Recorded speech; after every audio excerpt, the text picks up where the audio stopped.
посока с теб бяхме тръгнали. Сега не си до мене, сама вървя напред по пътя си. Изгубих те. Полудявам, дори страшно много да боли. За тебе ще говоря и разказвам това, което с теб сме нямали. Дори от него не се отказвам. И все едно къде сега си ти, ще бъдеш винаги в моите мисли.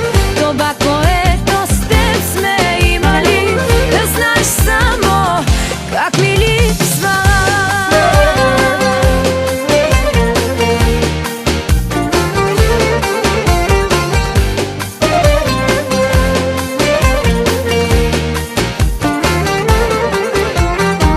Защо не си до мен, кой ни раздели? Сега ме питат всички и аз не знам къде